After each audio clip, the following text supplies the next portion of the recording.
Welcome in, builders. This week we are taking a look at Ulm, Enigma of Steel. One of my actual surprise favorites in the early era. I have always kind of liked their theme, and I like that this nation has an interesting trajectory through the ages. And yeah, I think they're pretty solid. I would even go so far as to say this is not a bad beginner nation. They can do most of the things that happen in Dominions. They have good troops. They have some usable magic. Yeah, they have a couple mechanics that really kind of ease you into the game a little easier than maybe some of the other nations might. Let's check out their lore. Ulm is a land of cold mountains and dense forests. These wild lands were settled by a proud and fierce barbarians in ages past. Their ancestry has made the inhabitants of the forest stronger and more resilient to the cold climate than ordinary men. Upon becoming men, youngsters are given a single knife and left in the forest at first snowfall. Those who survive the winter are allowed to return to their family. The barbarians of Ulm live in small settlements ruled by chieftains and warrior smiths who search for the enigma of steel. Steel is a sacred metal, and its maker is as well. Smithing has become the equivalent of making a sacrifice to the Lord, and no other culture has developed such skills in forging magical items. Horses are rare, and those who use them in warfare are held in contempt. Sneak attacks, on the other hand, are common, and many warriors use stealth to engage opponents in hand-to-hand combat. For national features, our race is barbarians. Barbarians are basically human plus. We have partial cold resistance, and we prefer a cold scale of +1. For military, we have strong medium infantry and stealth infantry. Pretty good combo here, actually. For magic, we are decent in earth and nature, and we have a little bit of fire, air, water, death, and we have superior magic item forging. Our priests are weak. Our highest priest is only a priest level 1. For scales and blesses, we have a cold limit of +1. That means we could go down to cold 3, but only up to heat 1. For buildings, we build the standard forts of the era, but our forts are extra good at producing resources, doing 25% more than normal. So overall, this is a pretty strong set of national features. Being some cold resist, a lot of our troops have snow move, so we're not slowed down by that. Being better than regular human chassis for not too much of a premium is quite nice. As for sites, we have 2 sites. We have the Wheel of Pain, made famous by certain IPs, and this allows us to recruit our Sacred unit, which is a cap only, the Steel Warrior. And we have Ermine Soul, which produces a Death Gem, 2 Nature Gems, and 3 Earth Gems, in addition to allowing us to recruit our cap only Mage. Units and Sacred. For Ulm, we have some pretty decent units. One thing that really helps us out here is we are better than a regular human chassis. We are a barbarian chassis. So if we take a look here, this is our very basic Axe Warrior. You'll see he has 13 hit points and 12 strength. The penalty that we take for getting those is our magic resistance is only 8. So this is noticeably low. One of our big weaknesses troop-wise is things that require magic resist. And that is a pretty big hole, and we don't have a good way, at least in early era, to patch that up particularly. That being said, in general use, that isn't too bad of a problem, especially in the early game, and most indies are not going to be able to take advantage of that on you. So having 3 extra HP, 13 compared to 10, is enough to help you survive more attacks, and getting the extra 2 strength makes a lot of difference, especially because we like to dual wield, we like to use 2-handers, and we have some bows. So all of those are really good there. This Axe Warrior specifically, he is dual wielding 2 axes. He is not particularly great at it. He only has 9 attack, but having 2 attacks means you have 6 attacks coming out of a square, so you can harass penalty down decently, and that makes up partly for their lower attack.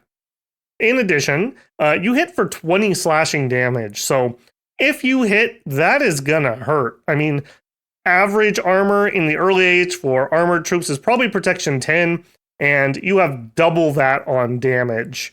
In addition, you have throwing axes. As a throwing weapon, the range is equal to your strength. Your precision, we are not particularly precise with these, but we hit very, very hard. We have 2 ammunition for throwing.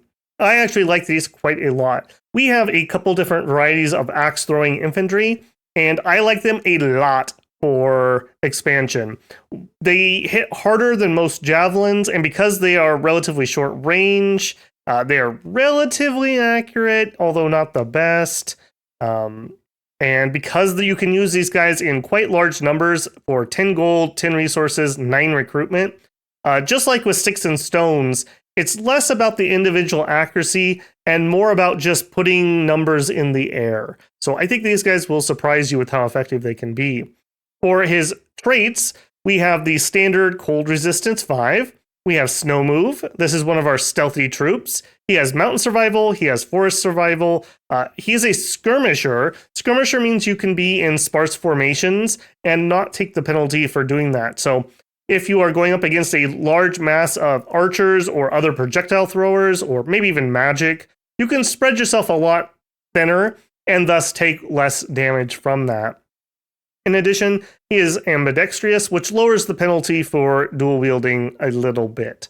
Overall, pretty good troop, actually. Next up, we have the warrior. Actually, before we move on, the axe warrior and many of our others can be recruited outside of our fort. So for the axe warrior, we can get him in highlands, mountains, and forests. So quite a few places outside of your capital. And with this low price, you actually can get pretty decent numbers of these outside your forts. And I think as Ulm, you want to try to do that, especially in the early game where you need the numbers. Because while we are pretty killy and we're a little more survivable than regular humans, we are still at the end of the day a human troop, and we will have a lot of attrition. Next up, let's take a look at just the warrior. He is equipped similarly, but he has traded out 1 axe for a broadsword. He is not carrying a throwing weapon. He's using full leather armor and an iron cap. That is the same equipment as the axe warrior. Otherwise, he has the same traits as previously. So basically, you're trading out your throwing axes for a better attack with a broadsword. Overall, I don't think that's a particularly good trade. I would rather have the throwing axes, and when I'm done with throwing axes, I think we have better troops than this guy. But he is usable if you just don't like the throwing axes, or you're going up against tower shields or something, you just don't think they're going to be effective. For 10 gold, 10 resources, 9 recruitment points, this guy is priced to be used. Next up, we have the archer. And this is one of our steel maidens. So we do have warrior women in Ulm. She is wielding a short bow, and she has a short sword. For traits, she has the cold resist, the snow move, mountain survival, forest survival, and skirmisher. Skirmisher is really good on archers, especially. She has 11 precision and 11 strength. So unfortunately, not higher strength because your strength is half, and half of 11 gets rounded down, not up. But that's okay. Her precision is also above the 10 average, and her HP is also above average. This one is not wearing a cap, and she is wearing a leather cuirass. Totally usable, but I think over eclipsed by this one, the Warrior Maiden. The Warrior Maiden has similar stats, but her precision's up to 12. With precision, every point above 10 is better than the point before it. So this is actually quite a jump up. In addition, she put on a hat, which is actually pretty good for archer duels. So between having the hat and being in skirmisher formation, against at least other short bows, you should definitely come out ahead in archery duels. Otherwise, she is equipped the same. I quite like this troop. 12 gold, 13 resources, 14 recruitment, versus the other archer, which is only 6 resources. So if you are resources bound, maybe the hatless one is the way to go. But because our forts give extra resources and we have some mages that increase resources too, I think beyond the early game, I think you want the better equipped one. Next up, we have the Forest Warrior. This can be gotten in our forts and also in all forests. This is a upgraded version of the axe throwing warrior. He is dual wielding the axes, but he is better at it. So he now has 10 attack in both. That is very good. Going from 9 to 10 is a nice little bump there. Same damage, same throwing. He has upgraded his armor though. He's now using a scale mail hauberk, which is a pretty good bump. We went up from, I believe that was 10. Yes, 10 on him, all the way up to 13. So this is solidly in at least the medium infantry category, as mentioned in our national features. These guys are very good. If you have the resources, I think this is probably my pick in the early game. They have good protection, especially remember they're not wielding a shield, so you don't get those shield protections against some of the weaker hits. So having that extra protection helps keep them alive a little bit longer. The throwing axes help thin out things as they get to you. I like this guy a lot. Note, he is not stealthy, so you do have to actually fight or be seen and possibly attacked with these guys. But overall, I like these guys quite a lot. Next up, we have the Mountain Warrior. This guy can be recruited in all highlands and mountains. Again, he is very similar to the previous guy, but he is wielding a broadsword instead of double axes. He is also not the throwing variety. Once you're done with throwing axes, if you don't want them anymore or you just don't like them, I think this is the better heavy troop.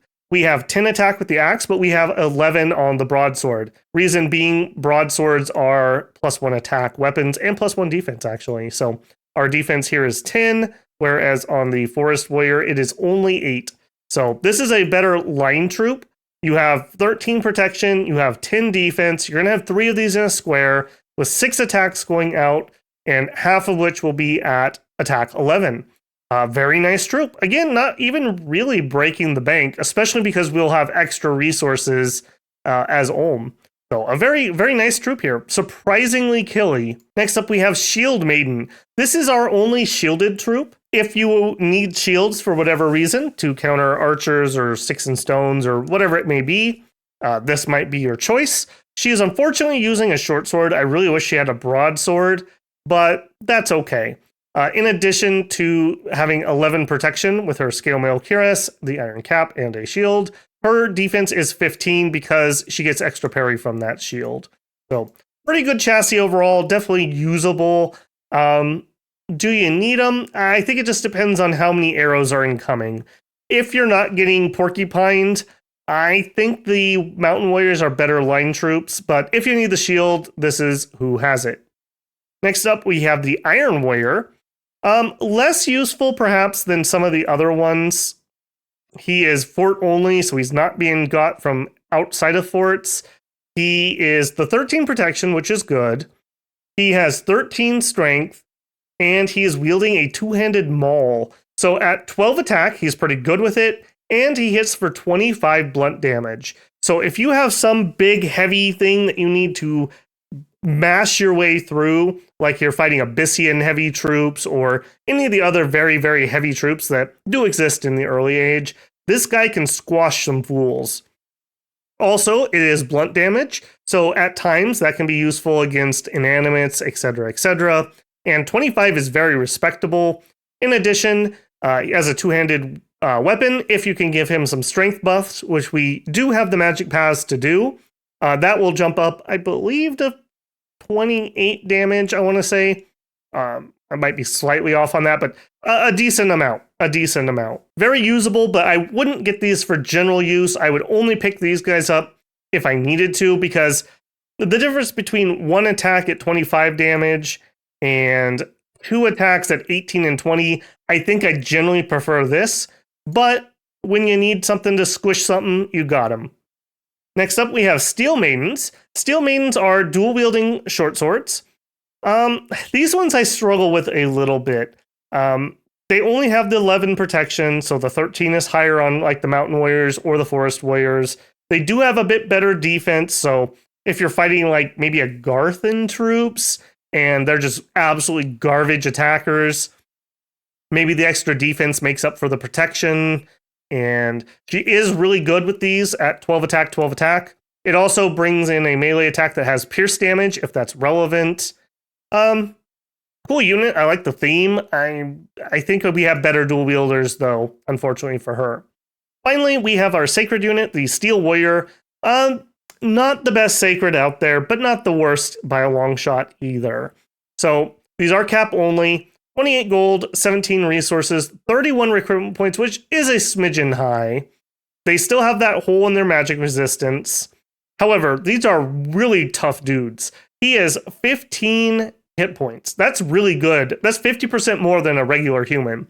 He has 13 attack. He's very well trained. He's got 13 attack skill, 13 defense skill, 13 protection. He is wearing a scale mail hauberk and an iron cap, and he is wielding a greatsword. Again, another troop that would really like to get Strength of Giants. 14 attack is very good, and 25 slashing damage is also very good. I believe he goes up to, I want to say, 31 damage with Strength of Giants. I might be a little bit off on that, but very, very high. 31 slashing damage is going to cut some things up.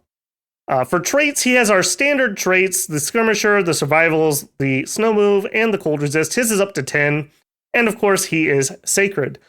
Generally speaking, I don't think I would go with a Sacred Bless particularly for these guys, but if they happen to get something usable, I would use them. And even if you don't have a Bless that applies to them, assuming you're not constrained by recruitment or resources, I would probably pick up whatever my limit is. These guys are good enough troops to use. High morale, the same weakness everyone else has, so that's whatever. Yeah, I think these guys are okay. Maybe not the best, but they're okay. And they're just pretty cool. Heroes, Commanders, and Prophet. For heroes, we have 3 heroes as early era Ulm. We have the Guardian of the Tree. He is a better Elder Shaman than what we would normally get. He has Earth 2, Nature 4, and Priest level 3. In addition, he has Poison Resistance 10, and he is Stealthy. He has the other traits of an Ulmish troop. Pretty good, pretty good. He's by far the highest nature. I think normally we can get up to a 3. At 4, you can Strength of Gaia, which takes you up to 5. So he can easily do some of the big nature stuff for you. If he crafted himself a Thistle Mace, then he'd be at 5 and you could do some rituals with him. Totally fine, totally usable. I like this guy. Not a thug or anything though. Do note he's only got 13 HP. Next up, we have the Maker of Heroes. He is pretty unique. He brings in some magic paths that we either don't have in the case of Astral or very low in the case of Death. 1 Earth, 2 Astral, 2 Death, and a Nature. He's a Priest level 2. He is an old age dude. He's okay. If I got him, I would use him for his magic, not his greatsword, unfortunately. Overall, yeah, I like this guy. Again, what is he going to do? I don't know. Do note he is old age, so perhaps a Twiceborn, if you really like this guy, will keep him alive in case he dies to something. Otherwise, having the Astral get out Astral searching and open up some more crafting for you is nice. He also can do Skull Staves and give it to our otherwise Death 1 mages, which could help them out. Next up, we have the Son of Steel. He has a great sword of sharpness. This is the same thing you can normally craft. He is a Sacred. If I got this guy, I think I'd just be cool and use him as a thug. Is he particularly great? No, not really. But whatever, he's cool. I like him. Flavorful if nothing else. For Commanders, we don't have a huge pool, but we have very usable people. We definitely are going to use all of these. First up, we have a Warrior Scout. Can be recruited in all highlands, mountains, and forests in addition to our forts. So very nice. You'll get some of those territories in basically every game. So you're always guaranteed a off-fort scout. They are 35 gold. They are a little intensive on resources, but not terrible. And he is relatively well equipped for a scout. I don't know what you're doing if you're fighting with your scouts, but if you want to, here you go. These are pretty good traits. Should be noted he's only stealthy 40. So not the highest stealth in the world. So maybe don't plant that on top of a capital with 400 troops patrolling. Next up, we have the Warrior Chief. And this guy's actually really interesting in the fact that he also gets recruited in highlands, mountains, and forests. So outside of the early game, I really try to only recruit this guy from outside of forts so that I can be getting mages in my forts. He is 105 gold. He's 100 leadership. Very nice, recruitment 1 point, so you can get this even without a fort. He's not slow to recruit. He has our standard traits for Ulm and 16 HP, so decent chance he will survive a stray arrow or whatever. He's wielding a greatsword, so things that do get to him, he can probably hack one of them up if he's not like too overwhelmed. He's wearing an iron cap and he wears a scale mail hauberk. Overall, a perfectly usable leader. It's nice that he's not bigger than people, so like you can't be targeted by fire large monsters or anything. Yeah, he's fine. In addition, I should note, when we look at our next guy, we are really good at crafting magic items. So if you are so inclined, you could equip even lowly commanders if you really were feeling it. So maybe you give him a shield and another weapon, or maybe a bow. He has 10 precision and good strength, so that could be something he could do. Next up, we have the shaman. Again, forts and in highlands, mountains, and forests. Now, he still requires the lab and the temple, but you can get him outside of forts, which is super, super nice. They will be slow to recruit in that case. For only 180 gold, you get a 1 earth, 1 priest level, and a random of fire, earth, death, or nature. Overall, I would say that the double earth are probably the most useful, but we have another mage that can do earth duties, so he can do other things.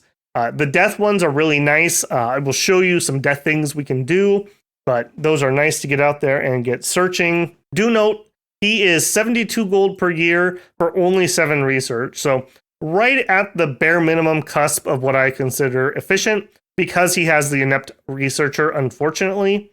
On the bright side, though, he has all of our normal traits. In addition, he is a stealthy priest, so those could come in handy. These could stealth with a stealth army, especially the Earth 2 ones, and do some giant strength or gift of stone skin type things for them. It's also nice that we have 1 unit that can go out there and build our infrastructure out at other forts.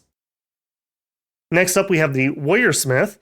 The Warrior Smith is sacred, so you do require a temple and a holy point to recruit them. This is a very nice mage. Again, 1 earth and a random of fire, air, water, earth. So this is water and air access. He has 9 research for 78, so now we have crossed over pretty solidly into efficient levels. In addition, he's got our regular traits in addition to being sacred. He has resource bonus 5. So any place he's at has 5 additional resources. So it gives you some incentive to possibly spread out your researchers into different forts to bring the resources levels up until you're running out of recruitment points. So you can get nice big armies of those good Olmish troops. In addition, he has a forge bonus of 1. That means that you get an additional reduction in gems. Combine that with a hammer, you have a forge bonus of 3. So you can make a 5 gem item for 2 gems. That is incredible. That is really nice. So one thing of note here, if you can get out and site searching for some air, you can make 2 gem alquils. That is really nice. You can make 2 gem water breathing rings. Some of the basic defensive gear you can easily cheaply build. Lots and lots of things are much more interesting at that price point than they might otherwise be. Should also be noted that rather than a 10% chance, he's actually got a 50% chance of a 3rd path. So you'll have a decent number of these guys who end up with 3 paths. You are going to probably be using these guys to help support combat, so you're going to want a lot of them. In addition, because he is sacred, we have Sacred Mage, and Sacred Mage. So it is possible that maybe you take some sort of Mage Bless. I would probably say you're looking at Reinvigoration, but I would hear you out if you wanted some precision on that or something along those lines. I think that's probably more useful than going for something on your Steel Warriors. Finally, we have the Antlered Shaman. He comes in at slow to recruit, cap only, 390 gold, so a little bit of a premium there. 2 earth, 2 nature, and a random of fire, earth, death, nature. 100% and 10%. I don't know why these are backwards. Usually they're the other way around. They are 156 gold upkeep per year, so they are right at that cusp of being efficient, but because they're slow to recruit, I would not pick these guys as researchers. I would, however, get some of them for combat stuff. 2 nature is nice. Having nature and earth means you could Eagle Eyes, summon earth power, and then Blade Wind, for example, or other things along those lines. Nature also means that we could give like dark vision to our troops, or low light vision, whichever it is. So can be rather nice to be able to get that buff out there. They're also stealthy. So it is nice to be able to move mages around when people can't see you doing that, or when you're out sight searching, they can't see your cap only mage on the border and just try to snipe him. Yeah, he's even wearing a little bit of armor. He does have a hat on. He might be a person I'd be interested in giving a shield just because he is a little on the pricey side, but I don't think it's required per se. Overall, pretty decent. I wish they were priest level 2s. That would be rather nice. While we are not very cowardly troops, particularly 12 morale, 11, 13, 14, everybody likes extra morale. So getting some Sermons of Courage sure would be nice, but it's just not going to happen for us. Who should you make your prophet? I think it goes straight to the warrior chief in this case. He is a fine chassis. He's not going to explode. He doesn't have anything else to do. That's probably where I'm going with that. If you wanted to do stealthy thing, maybe you could do it here. But if you're just interested in the stealth, I think in that case, I would probably go Antlered Shaman because he is the same stealthy level. In addition, you could knock out that 156 gold upkeep per year. But for me, most of the time, I think I'm going Warrior Chief for my prophet. For national items, we have no national items. For national spells, we only have one national spell, and it is Sloth of Bears. Womp womp, that's all I can say. It's the same bears we always look at. In this case, at least we do have recruitable nature 2s, and we do have nature income. 6 nature gems for 15 plus is not terrible. We will probably have some nature 3s, or maybe even give them a Thistle Mace for a nature 4. So you're looking at 16 or 17 bears, possibly. That's not the worst thing ever. If we look at the bear himself, it doesn't even show us in the mod. That's how little they care about the bears. Aw. Why would you get the bears? They do give a large target and a big HP sponge, especially if you're going to give them a protection buff. For Ulm, that's actually kind of interesting.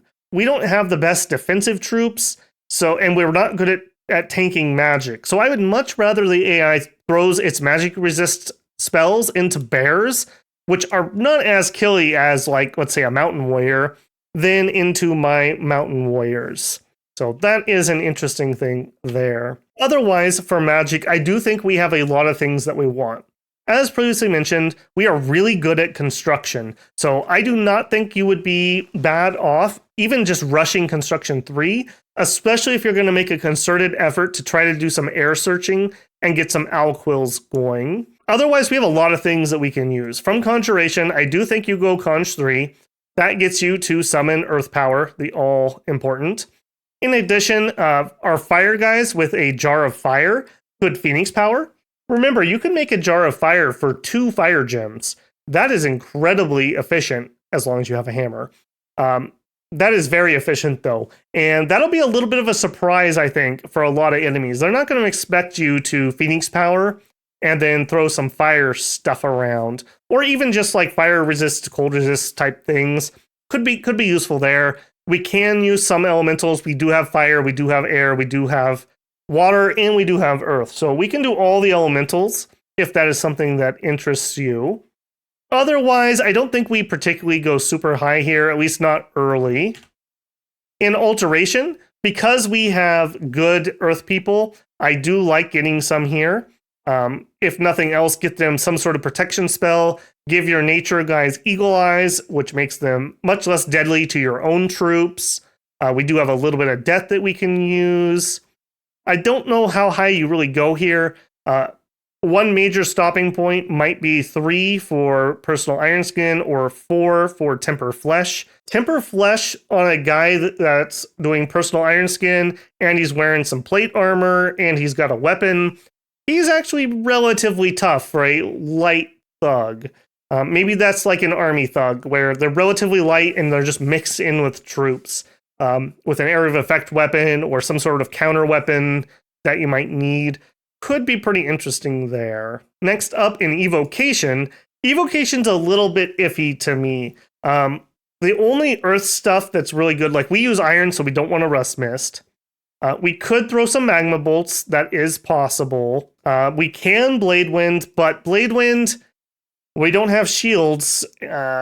And damage is higher than our protection on our best protection troops, so that's a little iffy to me. I would be skeptical of wanting to even unlock this because ironically enough, this is a nation where when we go off script, I would really prefer that they just buff my troops. Our troops are really good at taking buffs. Dual wielders, two-handers, human plus chassis. We like buffs quite a bit. And once we go higher, we're going to struggle. Like, we're looking at an item and a buff to be able to do flame eruption. We're not going to be able to do any of these. Yeah, we're not going to do any of this.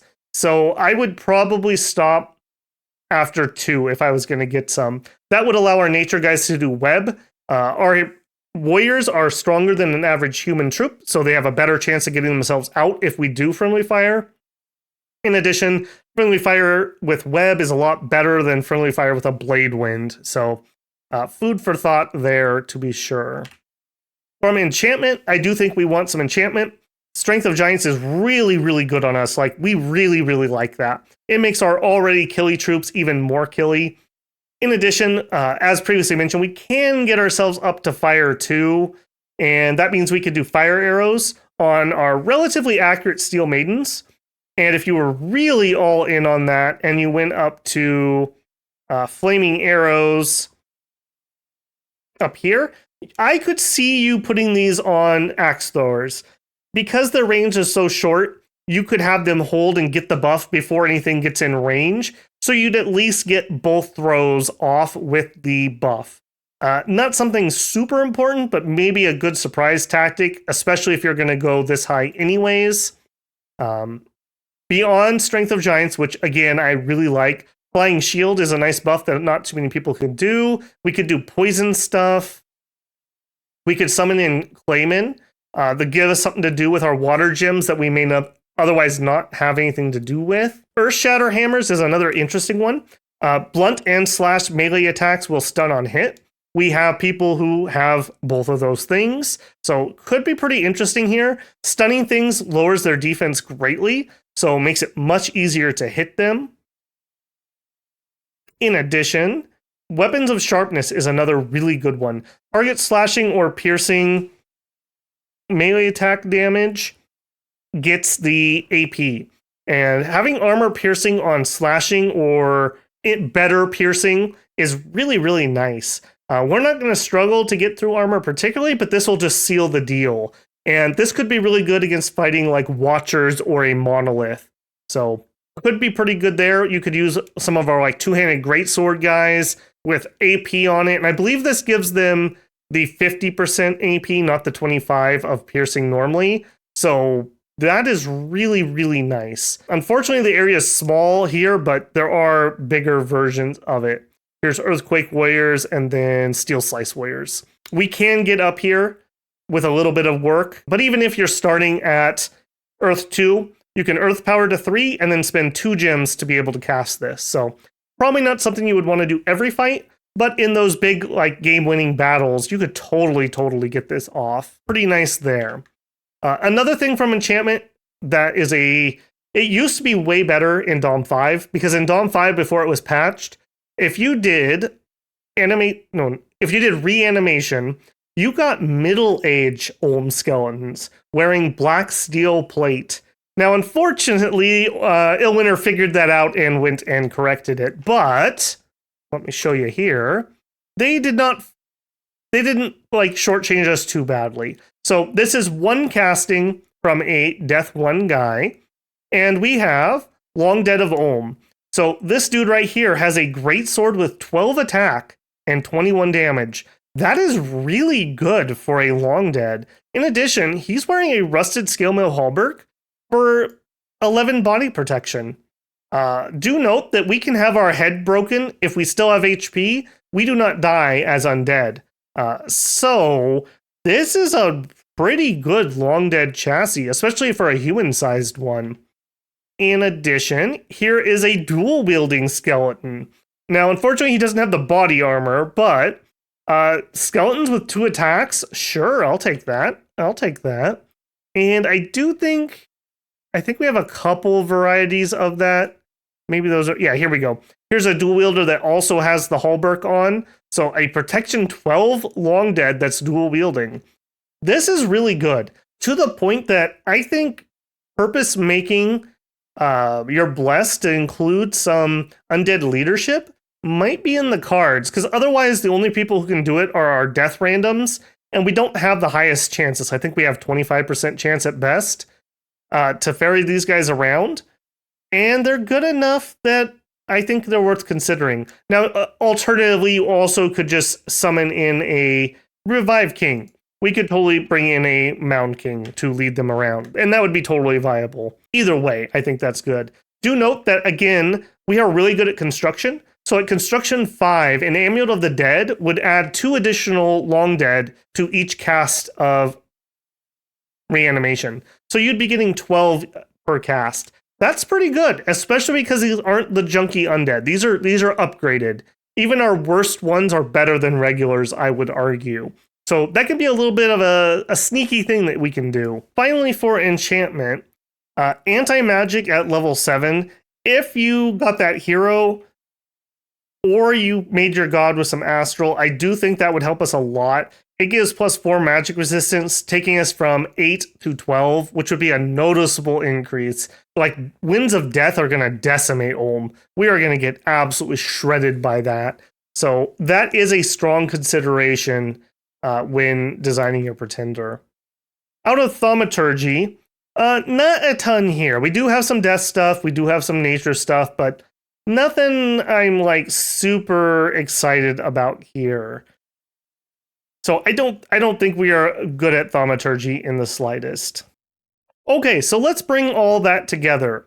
Ulm is a nation that are better than regular human troops. We have a good variety of troops, many of which can be recruited outside of our forts. Our forts give us extra resources, and we have our main researcher / crafter giving us extra resources. So we're a nation that's probably going to be very troop-based. However, we still have some okay mage support. They are good at what they do, and that is buff our troops. But beyond that, we're not very good at offensive magic. We have an okay sacred, but one that we probably don't want to design a bless for. But even if we don't, I think he's good enough to just get some and use. We have good commanders that can be recruited outside of forts. We have an okay spread of gems. And this is actually a little better than it looks. Because we're so good at crafting, we can make things cheaper. So cheaper dwarven hammers, cheaper earth boots, cheaper thistle maces, cheaper skull staves. All kinds of things can be made out of these gems. These are really a good smattering of gems for our nation. I think we like scales. We are definitely going to go cold because we have the snow move and cold resist. Unless you're super duper worried about one of the big cold nations in your game, I think you go it just to slow people down, if nothing else. We are relatively mobile because of the snow move, but we're not fast. Map move 14, map move 12, map move 14. We're not going to zip around the map. So slowing other people down to our speed, I think, is the better defensive play. Also, because we have lots of forest recruit, mountain recruit, highland recruit, as you're expanding, when given the choice, you want to try to head towards mountains, towards forests, things like that. And even while you're like building a fort like I'm doing here, you can start recruiting usable troops. I'm getting forest warriors here while I'm waiting for my fort to go up. And when my fort goes up, I'll have even more resources to get even more troops. So that can be pretty handy there.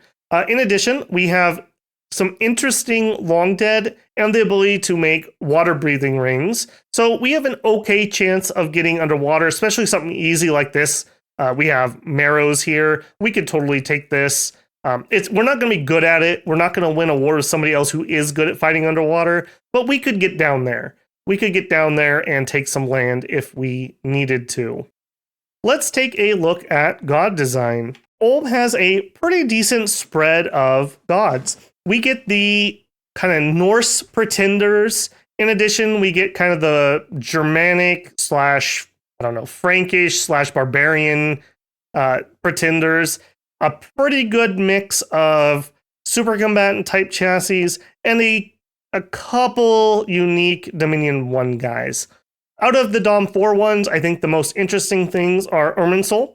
He is nice because he gives you a starting site that gives you an extra nature gem income. I don't know what you're going to do with that 3 nature on your bless. I don't think we want regen. Our troops are just not tough enough to really take advantage of that. He would give you an Ivy Lord, so he could summon in Vineman really well. Otherwise, he's just cheap-ish at 120. He brings in a lot of magic power, so maybe we go, I don't know, Mother Oak, and then we have some other plan of what we're going to summon with all those nature gems. He also ups our growth scale by +1 if you want to just go really high growth for some reason. Out of these other ones, I'm not in love with those. Not in love with the Idol of Man. We do have the Monolith, which is just a really tough rock, essentially. Down to the Titans. Again, I just don't love Titans too much. I guess we do have the benefit of you can be selfish with what the Titan builds for because we don't need it to take a bless that will help out a sacred because we're probably not counting on our sacred. Ironically enough, we don't really care about the Titan of the Forge because we have other people who can do forging for us. Something like the Davis of the Sun could be a gem generator. She gives you 2 fire gems. We could get a disease healer from Aznja. Could be interesting there. We have a nature gem guy in the DAU of farming. Lots of different choices here. I'm not in love with tons of these, if I'm being honest. Maybe Son of the Sea to help you really take some water. If you realize that like nobody else in your game has any chance of going underwater, maybe he could help you with that. I don't think Ulm is in too big a danger from getting rushed, though. We have large numbers of good killy troops in the early game. So I don't think we're a great rush target. Start site. I don't know what her start site is, but I'm going to guess it's an air gem. I do like this a lot because even if you start as imprisoned, you get your site. So that's just a nice, interesting side effect there. Moving down to monsters, we do have the Lenomer, but for 230 points, I don't think I would ever pick him. I would go down to the Svartalf Mastersmith, who can shapeshift into a Lenomer. We do have Ormer, which is a amphibious regening snake with fear. That could be good again if you want to go water. Son of Fenrir, he's actually okay. He summons in 1d6 Jotun Wolves, which are sacred. So if you do get some kind of bless that is useful, with some troop support, I don't think he can solo expand, but he could be out there doing something. Dog in the Underworld, probably not. Thrice Horned Boar can definitely do it, especially if you give him hard skin. He's okay. He does at least have recuperation. Earth Snake, of course, classic. We do have cold resist, but I don't think we have enough cold resist that we can breathe through them. So I don't know about taking a Frost Dragon or an Ice Dragon to do that. Down in the Dom 1s, as mentioned, we have the Eldest Dwarf, who at 80 points is dirt cheap, and he brings in Mastersmith 1. So this ups his number of paths by 1 for the purposes of forging. So if you got Death 1, he could forge as if he was a Death 2. Could be pretty interesting there if you had something you wanted to craft that was outside of our regular pathing. Otherwise, I'm not too impressed with him. I do really like the Svartalf Mastersmith, though. He is a super greedy guy who got cursed and turned into a dragon because he stole the Ring of Dwarven Gold. This is a cursed item. You cannot take it off. That's very unfortunate because it uses one of your slots. It doesn't otherwise, to my knowledge, give you any stats or anything. I suppose if somebody kills you, they might get stuck with it. I don't think that's a strategy you want to use, but just food for thought there. He also is a Mastersmith, and he comes in at 1 Earth and 1 Glamour for his base paths. In addition, he's a Dragon Master, so he can summon in extra dragon-like creatures, so it gives him something to do. I like this guy a lot, actually. As I mentioned, he shapeshifts into a Lenomer. I don't think it's this exact chassis, but it's very close. He will have fear, and he will have the poison cloud, and I think he is very usable. So doing something along the lines of this. So we would want hard skin. So he starts off with 18 protection. Hard skin gives him, I believe is it 6 for hard skin? 5. So that's going to take us to 23. And then you can stack some sort of alteration protection spell for between 1 and 5 more. In addition, you can put on a crown or a laurel and 1 miscellaneous item. So bracers of defense here, or bracers of protection, is 2 more on the head and the body, and a lead crown, which is a level 3 earth craft, which you can make very cheaply, by the way. Gives him, I believe, 6 more head protection, and I think some extra magic resist. He's pretty good. Do note he's hard to script, though, because when you shapeshift into this, you lose some of your pathing on your dwarf. So a lot of times you have to do your buffs in dwarf form and then change shape. If you watch the first Ulm stream I did, we almost got killed by taking a lance while in dwarf form before we transformed. If you are going to use this guy, I would strongly suggest having at least 2 nature on your base chassis, because it will allow you to cast personal regen. So right here, we need 6 points. Oh, reset me. You're 6, right? Yep. 6 for that. And I would go with some nature on him, actually. And the reason is we're going to go cold anyways, and we have a glamour anyways. So now we can summon in some Fey cavalry with this. And we don't have any natural cavalry. Those are very, very tough units. On their own, they could win wars.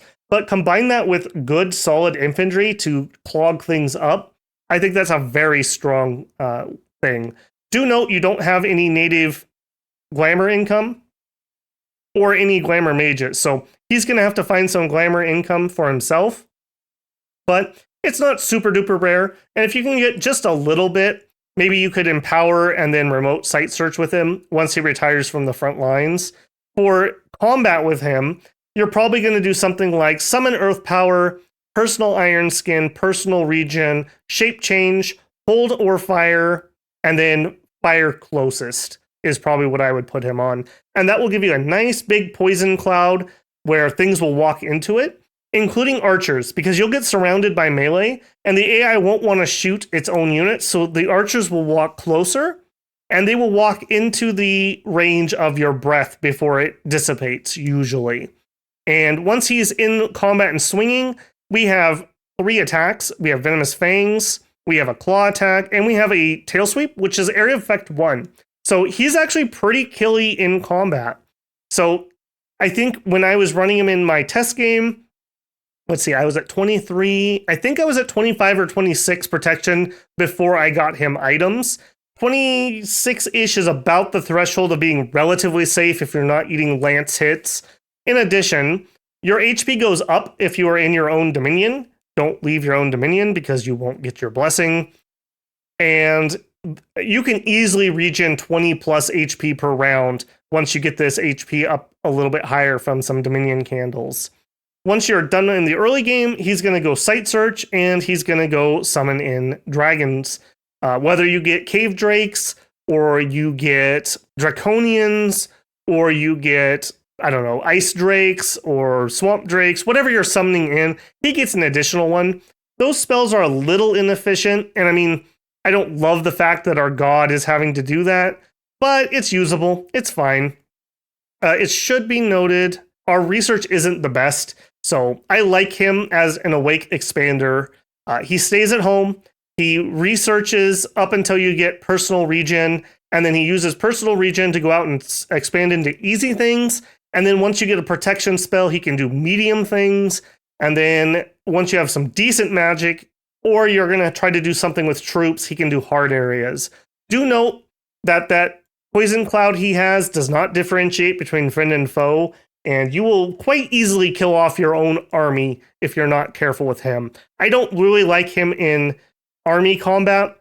If you don't shape change, he's only got 11 HP, so even if you were getting 100% bonus, he'd be at 20. I don't like that. I want him in dragon form if he's going to be fighting. So I usually retire him from active combat Although, you could go out raiding or counter raiding with him while your armies stomp around doing other things. Overall, I like this guy a lot. He's my favorite chassis for Ulm by far. Even though I think there are definitely other things you could do if you are so inclined. Okay, so in conclusion, Ulm is a really fun nation. They change a lot over the ages too. Moving into Middle Age, we are going to have like black steel plate, and we're going to have some of the highest protection in the game. We're going to have this weird metal cult that starts. They are kind of anti-magic. They're kind of interesting in that fact. I think they have Inquisitor units. They're pretty cool. But here we are very much IP the Barbarian inspired, and they're just fun. Lots of troops that are pretty good. They're a very strong human nation. I think they can go toe-to-toe with most things because they have good hard-hitting weapons that can fight giants. They have some archers that are respectable. They have really strong, like, medium infantry, maybe even call it, like, medium shock infantry. They have good skirmishing because they can do those axe throws. That makes for pretty painless expansion, although you will have attrition. Just all around a fun nation. It's fun to craft items. They're a nation I feel can take an Awake Expander, which is always fun to actually use. So a very cool nation, no cold scale pun intended. As for their scales, I guess I didn't fully mention this. I think that going cold with some order, some production, maybe even some drain, and maybe some growth, I don't think you can go wrong. I think scales are just nice because we can just get lots and lots of troops. If I could only pick one scale to make positive, I would probably go with order because we can make as many resources as we want by getting extra warrior smiths. So just food for thought on scales there. Okay, well, let me know if you have any other pretenders or builds that you really like for Ulm. This is on probably the short list of nations I would be interested in streaming a second time in the future. It was one of my very first Dominion streams, and I'd like to think I've improved a lot since then. There may be a rainy day when something happens and we just need to do a repeat, or I just am not ready to do a new nation, and it may be Ulm that comes back in rotation. So leave your thoughts and comments down below about Ulm, and yeah, enjoy them. Enjoy them. All right, builders, take care, and I will catch you in the next one.